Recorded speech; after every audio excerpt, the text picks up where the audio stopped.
Hello everyone, welcome back my channels.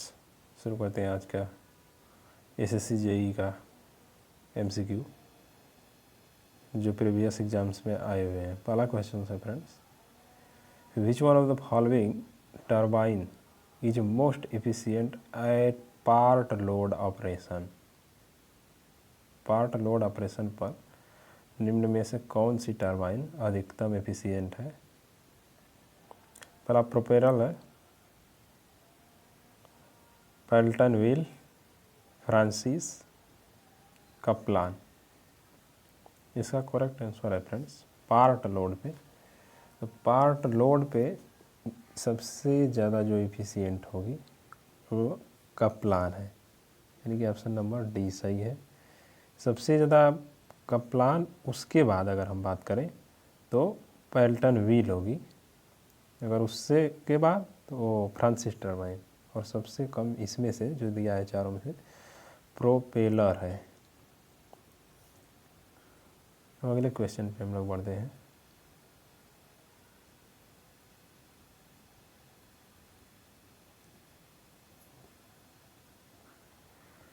Specific speed of turbine is expressed as. Turbine की specific गति को दर्शाया जाता है N root P upon H है। स्पेसिफिक स्पीड की बात हो रही है फ्रेंड्स, तो यहाँ पे ध्यान रखना है कि स्पेसिफिक स्पीड टरबाइन की है। ये टरबाइन यहाँ से पंप की भी आती है, तो टरबाइन के केस में होता है N root P upon H के पावर 5/4, ऑप्शन नंबर डी। अगर ये यहाँ टरबाइन की जगह इस पंप आ जाए तो ऑप्शन नंबर इसमें से है नहीं, वो क्यू आ जाता है पी की जगह, डिस्चार्ज की बात होती है। तो एन रूट क्यू अपान एच की पावर 3/4 आ जाता है, यानी कि यहाँ पे क्यू रहेगा पी की जगह अगर पंप के केस में आएगा तो।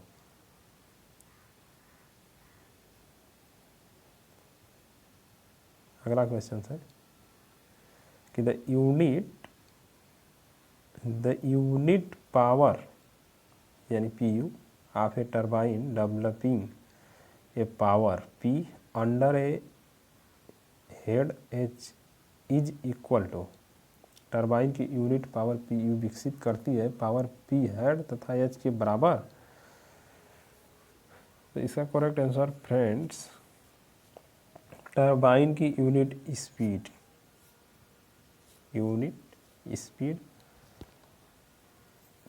पी अपान एच के पावर 3/2, ऑप्शन नंबर ए ही सही है।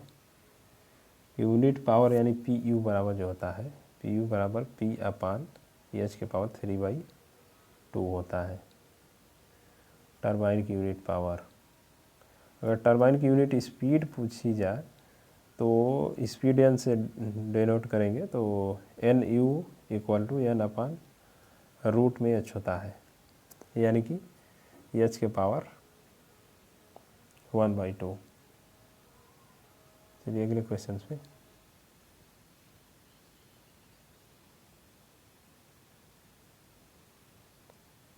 The value of speed ratio in case of Francis turbine range from. Francis turbine के लिए स्पीड अनुपात की जो वैल्यू रेंज है फ्रेंड्स, वो पूछा जा रहा है कितनी होती है। तो सबसे पहले जो पेल्टन टरबाइन होती है उसके लिए होता है 0.43 से 0.47 तक। यहाँ पे पूछा जा रहा है फ्रांसिस के लिए, तो फ्रांसिस को 0.6 से 0.9, ऑप्शन नंबर सी सही है। अगर एक कप्लान की बात करें तो 1.5 से लगभग 2 तक होती है।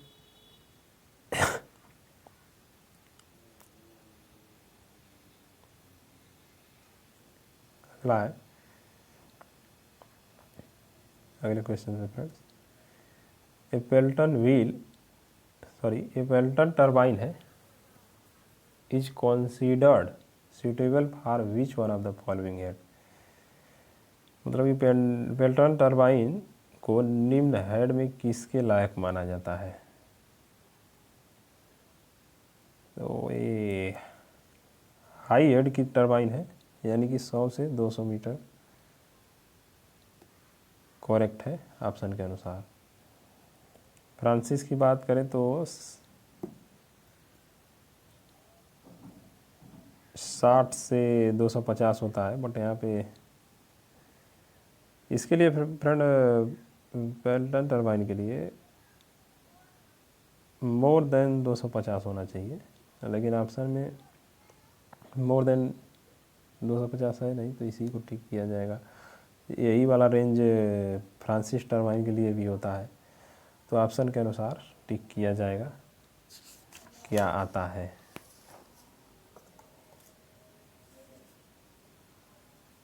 चलिए अगले पे, for low head only these turbine are used. Low head के लिए पूछा जा रहा है, तो लो हेड के लिए friends Kaplan turbine, Francis turbine, Pelton wheel है, या डेरियाज टरबाइन। लो हेड के लिए यानी कि 60 मीटर से नीचे तक के लिए पूछा जा रहा है। तो अभी हम लोग हाई हेड लास्ट क्वेश्चन में डिस्कशन किए थे, और यहाँ पे लो हेड है, तो ये हो जाएगा कपलान। मीडियम के लिए फ्रांसिस होगी, जो कि 60 से 250 तक होता है, और हाई हेड के लिए पेल्टन व्हील, जो कि मोर देन 250 से होता है।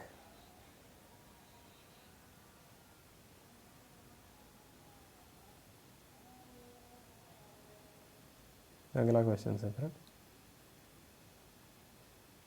चलिए कपलान टरबाइन इज, फिर आ गया कपलान टरबाइन का। ऑप्शन के अनुसार देखते हैं, N axial flow reaction turbine, an inward flow reaction turbine, A mixed flow reaction turbine, A tangential flow impulse turbine. तो ए एक्सियल फ्लो है कपलान टरबाइन। इसकी स्पेसिफिक स्पीड जो होती है फ्रेंड ज़्यादा होती है, लगभग 1300 से 1000 के बीच में एक्सियल फ्लो रिएक्शन टरबाइन सही है। अगला question, runway speed of a hydraulic turbine. Hydraulic turbine की रनवे स्पीड पूछा जा रहा है। फुल लोड स्पीड है, full load speed questions. Option को थोड़ा जूम कर लेते हैं। अगला है कि the speed at which turbine runner will be damage. नहीं, ऑप्शन नंबर सी देखते हैं।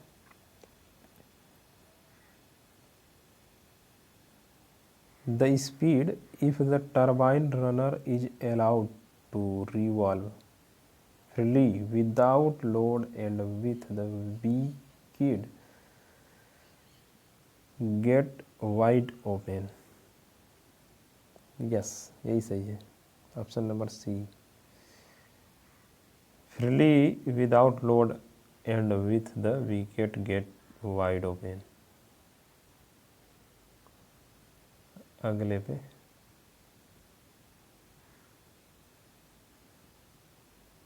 चलिए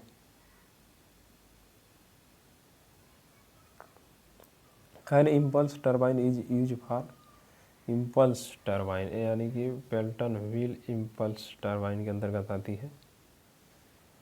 तो हाई हेड के लिए यूज किया जाता है, low head of water, high head of water, medium head Francis रहेगा, हाई डिस्चार्ज लो डिस्चार्ज होता है उसका। तो इसका करेक्ट आंसर है फ्रेंड्स ऑप्शन नंबर बी, यानी कि head high head of water, high head of water वी। चलिए आगे।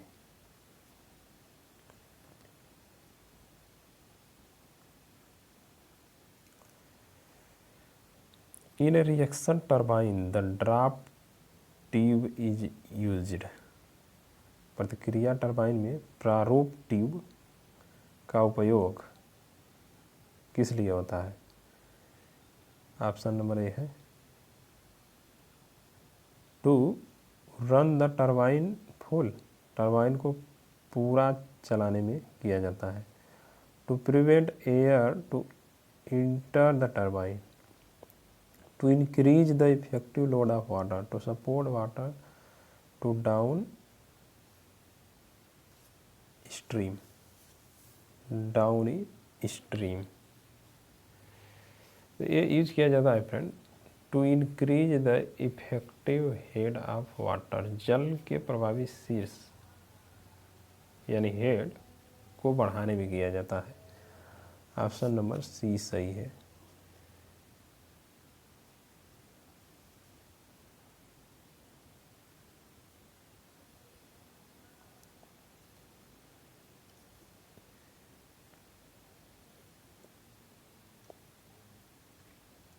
अगला है unit power is the power develop by a turbine when head on turbine is unity and discharge is also head equal to 1 metre and speed is unity. C है head on turbine is unity, none of ever. इसका correct answer होगा friends head on turbine is unity, option number C, option number C, head on turbine is unity. इसका formula होता है friends, यहीं पे लिख दे रहे हैं P इक्वल टू या P U equal to unit power बराबर होता है P अपान H के पावर 3/2। अब अगला है इट इज, क्वेश्चंस को पहले देखते हैं उसके बाद ऑप्शन देखा जाएगा। It is known that H is the head of water under which the turbine is working. The power developed by a turbine, यानी कि उसी फार्मूले से यूनिट पावर जो पूछ रहा है वो किसके टर्बाइन द्वारा जनित किया जाता शक्ति। ऑप्शन से आते हैं फ्रेंड्स, ज़्यादा क्लियर होगा। ऑप्शन नंबर ए है कि डायरेक्टली प्रोपोर्शनल टू एच की पावर 1/2 यानी कि root H, universally proportional to root H. जो ये फार्मूला होता है फ्रेंड्स पी यू बराबर अभी बताया हूँ पी अपान एच के पावर 3/2 से तो क्लियर है कि एच के पावर जो होगा 1/2 नहीं 3/2 होगा। ऑप्शन नंबर ए और बी इसे ख़त्म, बचा सी। तो यहाँ से क्लियर है कि डायरेक्टली प्रोपोर्शनल होगा unit power, sorry option number C सही होगा, डायरेक्टली प्रोपोर्शनल टू एच की पावर 3/2।